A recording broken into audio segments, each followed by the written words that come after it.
A hectic day of my life. चलिए आज मैं बताती हूँ सुबह से लेकर शाम तक का रूटीन में क्या क्या करती हूँ। माँ बनने के बाद ना ऐसा हर एक दिन ही मेरे लिए एक हेक्टिक सा जाता है। बेटा के साथ हर एक दिन ही चैलेंजेस फेस करती हूँ क्योंकि अकेले रहती हूँ और बेटा को संभालना मेरे लिए बहुत ही मुश्किल हो जाता है। अकेले घर में काम करूँ या बेटा को संभालूँ। इस बीच में बेटा को एक बनाना दिया ताकि वो थोड़ा बनाना को एंजॉय करे खाते हुए, और मैंने सोचा थोड़ा पोछा लगा देती हूँ। लेकिन मेरे बेटा मेरे पीछे पीछे घूमते हुए मुझे पोछा लगाने ही नहीं दे रहा है, मेरे पीछे पीछे घूम रहा है। जैसे तैसे मैंने पोछा लगाया। फिर बेटा का फर्स्ट नैप लेने का टाइम आया तो मैंने उसको सुलाया। भाई सुलाने में तो आधा घंटा वेस्ट हो ही जाता है और ऊपर से मेरी पीठ और कमर का हालत ही ख़राब हो जाता है कि बेटा को पहले जो छोटा था वो ले लेकर घूम लेती थी, लेकिन अब बड़ा हो रहा है ना, मेरी बैक सपोर्ट ही नहीं कर रहा है। इतना दर्द पेन के साथ ही बेटा को सुलाना पड़ता है। फिर उसके बाद जो बेटा सोने के बाद तो आधा एक घंटा सोता है, उसके बाद जो मेरा काम रहता है वो जल्दी से मैं निपटा लेती हूँ। फिर दोपहर में ये सब मैं शूट ही नहीं कर पाई। लंच किया, बेटा को खिलाया, फिर सुलाया।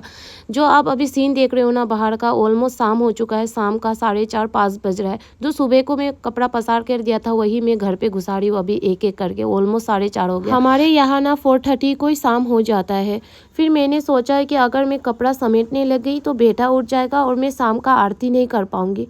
फिर मैं फ्रेशन अप होकर आ गई और थोड़ा अपना स्किन केयर भी कर लिया। स्किन केयर करने के बाद मैंने थोड़ा कंघी वगैरह कर लिया, फिर बिंदी लगाया, सिंदूर लगाया। बेटा जब जागा हुआ रहता है ना तब बिंदी अप्लाई करूँगी तो वो क्या करता है, बिंदी लेकर वो अपना मुंह में डाल देता है। सिंदूर का डब्बा लेती हूँ तो सिंदूर गिरा देता है। भाई मैं करूँ भी क्या। आजकल ना मेरी मेंटल हेल्थ इतना ही डिस्टर्ब हो रहा है ना, मैं किसी को कह भी नहीं पा रही हूँ कि मैं क्या फील कर रही हूँ। सच्ची में एक मॉम का लाइफ ऐसा ही होता है क्या। मैं हर दिन सोचती हूँ कि मेरी नॉर्मल लाइफ कब आएगा। मुझे ये भी पता है कि नॉर्मल लाइफ कभी आने वाला नहीं है, लेकिन मुझे थोड़ा पीसफुल लाइफ चाहिए भाई।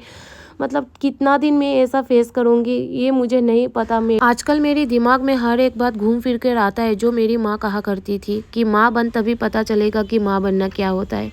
मतलब सच्ची में हर एक चीज़ को मैं अभी फील कर पाती हूँ कि माँ बनना क्या होता है। इतना भी इजी नहीं है, जितना फेस आएगा इतना डिफिकल्टीज आएगा। अभी जैसे कि सोचती हूँ कि वो छोटा इसलिए ऐसा करता है, बड़ा होने से टेंशन नहीं रहेगा। नहीं जी नहीं, जितना बड़ा होगा इतना रिस्पॉन्सिबिलिटीज़ बढ़ेगा और इतना टेंशन बढ़ेगा। फिर वो उठ गया मेरा बेटा, उसको बाहर घुमा कर लेकर आई और शाम को हम लोग कुछ खा भी लिया बाहर में। फिर उनका ड्यूटी रहता है कि दुकान से वापस आते वक्त वो गौ माता को ज़रूर कुछ ना कुछ चारा खिलाता है। तो चलिए आज का ब्लॉग यहीं पे ख़त्म करती हूँ। Tata bye bye.